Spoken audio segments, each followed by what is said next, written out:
नमस्कार दोस्तों, मैं हूं सुशांत और आज हम सिवान शहर में मौजूद हैं। और सिवान शहर में मौजूद हैं, बट ये आज जिन अतिथि से हम मिलने वाले हैं उनका कनेक्शन दो डिस्ट्रिक्ट से है। जन्मभूमि छपरा, कर्मभूमि सिवान। और सपनों का बिहार कहीं ना कहीं वैसे लोग को टारगेट करता है जो कि पूरे बिहार भर में कुछ उत्कृष्ट काम किए हो और समाज सेवा किए हो निस्वार्थ भाव से। और सर जो है वो लगभग 20-22 साल, मतलब एक होता है ना कि बचपन से किसी चीज़ का लगाव, तो इनको बचपन से ही लिखने का लगाव है। क्लास 3 से सर लिखते आ रहे हैं। और उसके अलावा यहाँ के जो सांसद हैं उनके सलाहकार हैं और अनेकों चैनल पर अनेकों जगह मतलब सामाजिक कार्यों में काफ़ी एक्टिव रहे हैं। और आपको बताते चलें कि यहाँ पर जो सामूहिक विवाह होता है उसमें सर का बहुत बड़ा योगदान है। लगभग 800 से ज़्यादा लोगों का सामूहिक विवाह करा चुके हैं। और इसके अलावा एक कंपनी है लोटस, उसके ये फाउंडिंग मेंबर भी हैं। और हालांकि इंजीनियरिंग ये किए थे, बट अपना करियर जो है वो म्यूजिक इंडस्ट्री में बनाए हैं। और उसके साथ साथ बहुत अच्छा लिखते हैं। इसका प्रमाण आपको इस इंटरव्यू में ही मिलेगा। 1-2 लाइन हम इनसे गुजारिश करेंगे कि आप थोड़ा सा सुनाइए जो लिखे हैं। और कहीं ना कहीं सिवान के लिए और छपरा के लिए बहुत गर्व की बात है कि सामाजिक कार्यों में इतना ज़्यादा रुझान। जब हमने होमवर्क करना शुरू किया, जब हमने इनके बारे में जानना शुरू किया, तो मतलब तारीफ़ों का या फिर जो फैक्ट है इनके बारे में फिगर जब मालूम करना शुरू किया तो मतलब उसका तांता लग गया। वो चाहे सामूहिक विवाह हो, चाहे सामाजिक सेवा हो, या फिर जो भी मेडिकल लाइन में लोगों का हेल्प हो, शिक्षा में हेल्प हो, उसके अलावा जो असहाय हैं उनको अगर किसी प्रकार की ज़रूरत हो तो ये निस्वार्थ भाव से उनकी सेवा करते हैं। और अभी समाज में निस्वार्थ भाव से सेवा करने वाले लोग बहुत कम हैं। और सपनों के बिहार में अगर ये आ रहे हैं तो आप समझ सकते हैं कितने बड़े आदमी हैं। हालांकि कभी शो ऑफ नहीं करते, मतलब सामाजिक काम के क्षेत्र में और अपने कर्मों से बड़े हैं। और यहाँ के मतलब अगर यहाँ पर आप सामाजिक कार्यों में रुझान अगर रख रहे हैं तो आप जरूर इनका नाम जानते होंगे। तो सबसे पहले हम स्वागत करेंगे अपने चैनल पर श्री अरविंद आनंद जी का। जी बहुत बहुत आभार। आपके चैनल के माध्यम से सभी महानुभावों को मेरे तरफ से शुभ संध्या जी। और बहुत बहुत आभार कि आप आपके चैनल को अपना प्यार दुलार देते हैं। तो सर ये जो चूँकि हमने जब मालूम किया तो बहुत मतलब आप छोटे ही थे, बहुत कम उम्र में ही मतलब बहुत सारा बोझ आपके सिर पर आ गया। तो उस वक्त से लेकर और इतना सारा अचीवमेंट एक एक करके इतने सारे बड़े लोग के संपर्क में आ जाना और इतना बड़ा बड़ा काम करना, जो कि बहुत सारे पूंजीपति जिनके पास बहुत सारा पैसा है वो जो काम नहीं कर पा रहे हैं वो आप कर पा रहे हैं। तो इन सब के पीछे प्रेरणा स्रोत क्या रहा है? देखिए, जैसा कि आप अभी हमारे सामने कह रहे थे कि लिखने का जो शौक है जी, तो मैं शुरुआत वहीं से करना चाहूँगा। जरूर। मैं अपना परिचय देना चाहूँगा। हाँ। अटूट हूँ, अटल हूँ, मानवता की पटल हूँ जी। अटूट हूँ, अटल हूँ, मानवता की पटल हूँ, अखंड हूँ, प्रचंड हूँ जी, सबकी पसंद हूँ, कीचड़ में खिलने वाला मैं ही अरविंद आनंद। क्या बात है। तो मेरा कहने का मतलब है कि कीचड़ में कमल खिलने का मतलब ये है कि मैं हमेशा ना किसी अभाव में जीते हैं, ना किसी प्रभाव में जीते हैं, हम तो सिर्फ इंसानियत वाले स्वभाव में जीते हैं। क्या बात है। तो ये मेरा बचपन से एक रुझान रहा और मेरी सारा मतलब सब कुछ जो दारोमदार है, जिनके ऊपर जो ये क्रेडिट जाता है वो मेरी माँ को जाता है। मेरे पिताजी बहुत ही सुलझे हुए इंसान थे और मेरी माँ तो मतलब वाकई में वैसी माँ सबको मिले। हर बेटे के लिए माँ महत्वपूर्ण होती है, लेकिन माँ ने जो संस्कार दिया है आज कहीं ना कहीं ये जो सामाजिक कार्यों में रुचि बढ़ी है। हाँ, जो सामाजिक जो सामंजस्य देख रहे हैं वो कहीं ना कहीं माँ का संस्कार है। और मुझे लगता है कि वही मेरी दुनिया है। और सच पूछिए तो जीना तो क्या जीना, औरों के लिए जी कर देखिए जिंदगी उसी का। तो मैं ये बचपन से ही विश्वास करके आया हूँ और काम करने में तो मतलब बता रहा हूँ कि मैं अपने आप को भूल जाता हूँ और मेरी अपनी आवश्यकताएं क्या है। मैं आज शादी के बाद 42 साल की 19 साल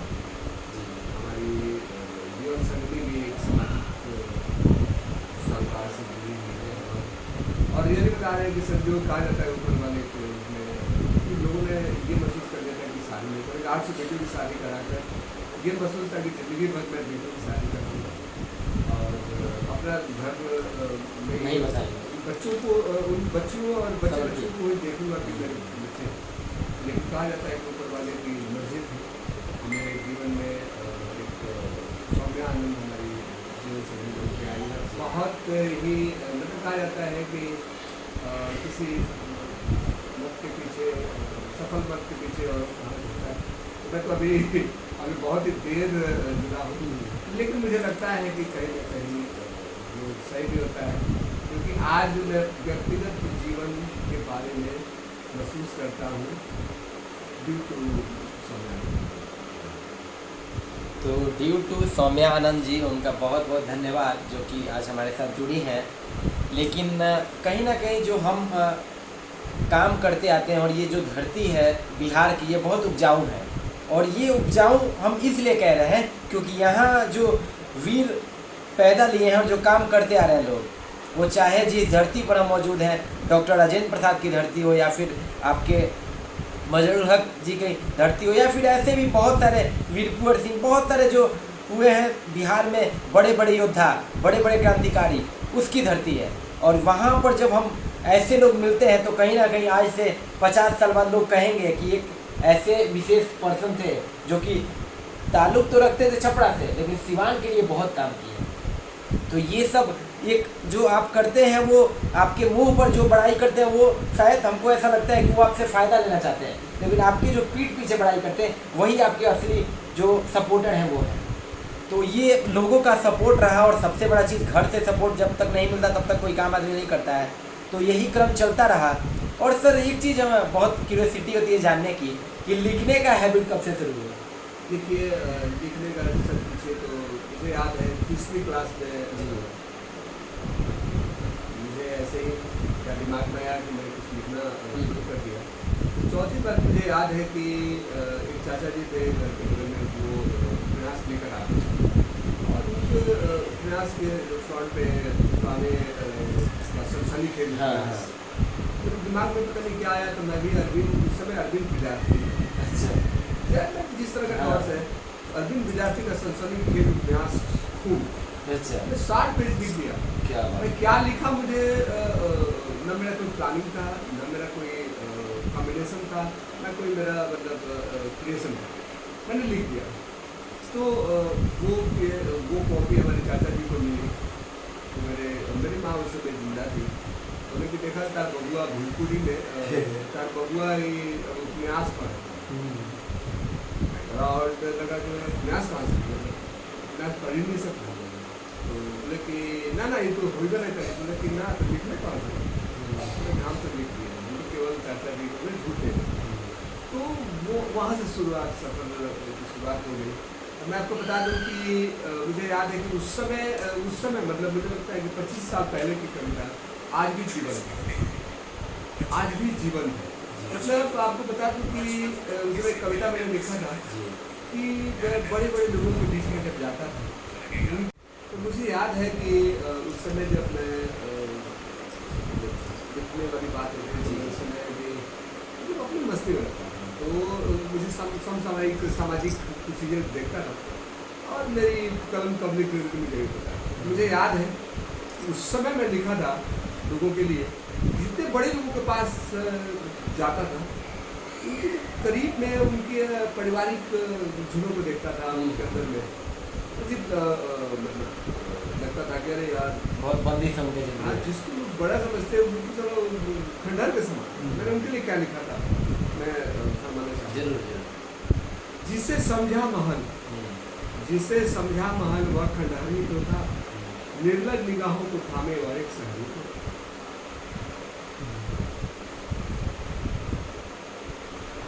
जर्जर निगाहों से जख्मी व आदम, जर्जर निगाहों से जख्मी व आदम, उससे तम दे रहा दोपहरी तो था, गिरते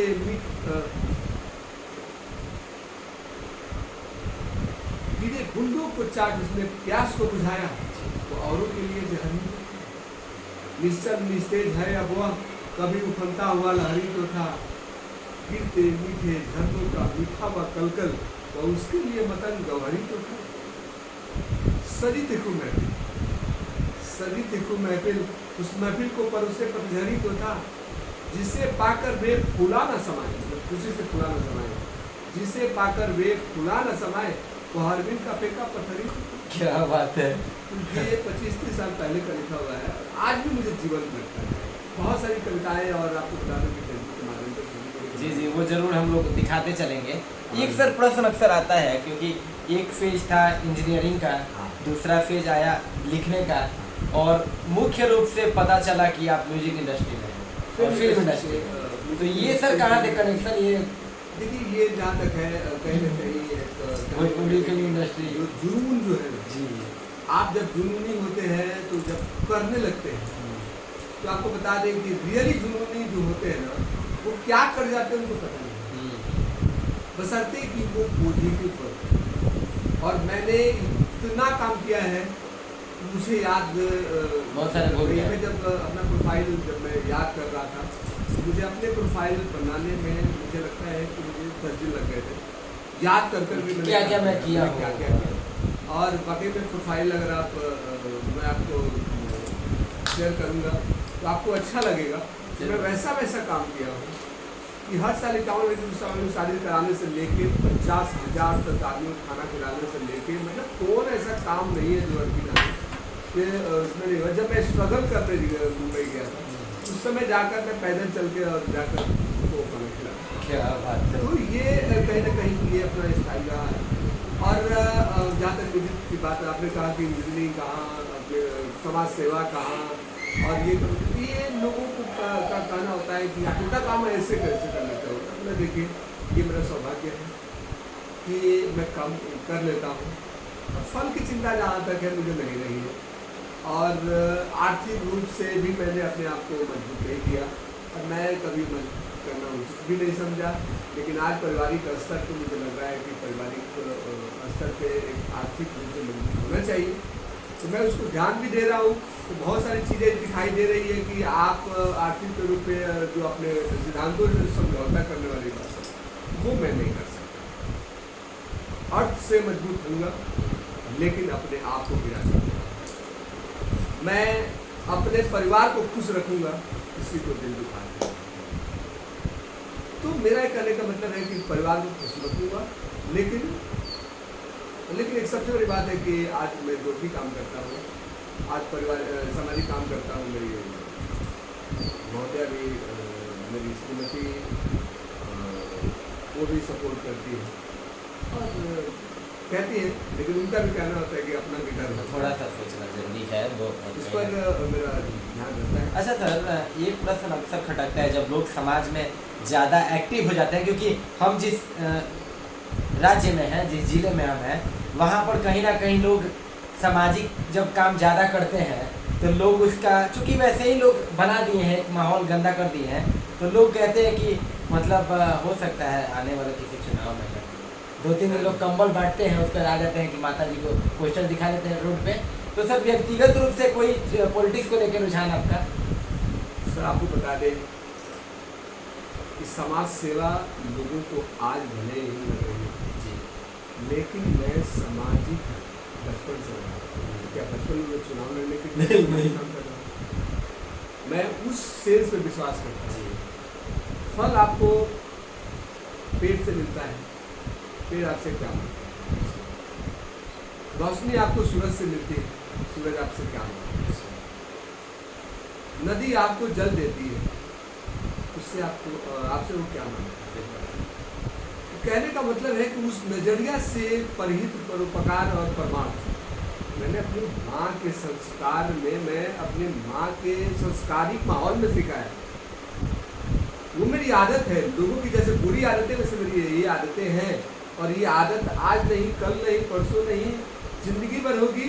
और भगवान अगर मरने के बाद भी अगर मुझे इस दुनिया में रखता है, तो मैं चाहूँगा कि अगर शैतान बना कर रखता है तो मैं परमार्थिक शैतान के रूप में भी परमार्थिक। क्या बात है। ये मेरी भावना है, क्योंकि भावना से भगवान मिलते हैं। तो ये जो भ्रांतियाँ हैं दिमाग में कि चुनाव लड़ने का, ये लड़ने का, आप एक बात बताइए कि जितना काम हमने किया है, आप फाइल देखकर जी देखिए, जी तो क्या उतना काम करने के लिए मतलब राजनीति के लिए उतना काम करना नहीं नहीं, ये तो छोटा था कि उसका अंदर एक उतर जाए। सर एक केला खिला दीजिए और उसको फोटो 5 में खिंचवा देते हैं। दीजिए। कभी आपने देखा है सरवीन आलम को? कभी आपने देखा है? कुछ बातें दिल से तो कुछ दिल के लिए होती है, कुछ बातें तन्हा तो कुछ महफिल के लिए होती है, बातों की बंदिशों में ही कुछ बातें मंजिल के लिए। क्या बात वो है। मेरी अपनी स्टाइल है। और ये जो कविताएं हैं ये कोई तकियानुसी विचारधारा से उत्पन्न नहीं होती है, ये मेरे अनुभव की उपज है। अनुभव आपको बता दें कि मेरे सामने अगर आप 1 करोड़ रुपए रखिए जी और दूसरे सामने अगर 1 रुपए रखेंगे और तो मैं उस 1 रुपए को स्वीकारता हूं, सिर्फ इसलिए उस 1 रुपए की औकात उन गरीबों के लिए होती है उनके पास कुछ नहीं होता। गरीबों के पास अगर मैं जाता हूँ, वो 1 करोड़ का अगर होगा तो खर्च होगा। मेरा सोच है। ये बहुत बड़ा सोच है और बहुत बड़ा काम किए हैं तभी, क्योंकि शुरू से ही हमारा मोटिव क्लियर है कि मुख्य रूप से वैसे वर्ग को उठाएं जो कि वाकई में समाज सेवा करते हैं, जो वाकई में निस्वार्थ भाव से लोगों के लिए मर रहे हैं, लोगों के लिए कर रहे हैं, मतलब एकदम निश्चल है, एकदम मतलब वो कुछ चाहते ही नहीं समाज से। मतलब एक होता है ना कि अपना घर तो चल ही रहा है, अपने थोड़ा बहुत सोच रहे हैं, लेकिन पूरी तरह से परोपकारी है।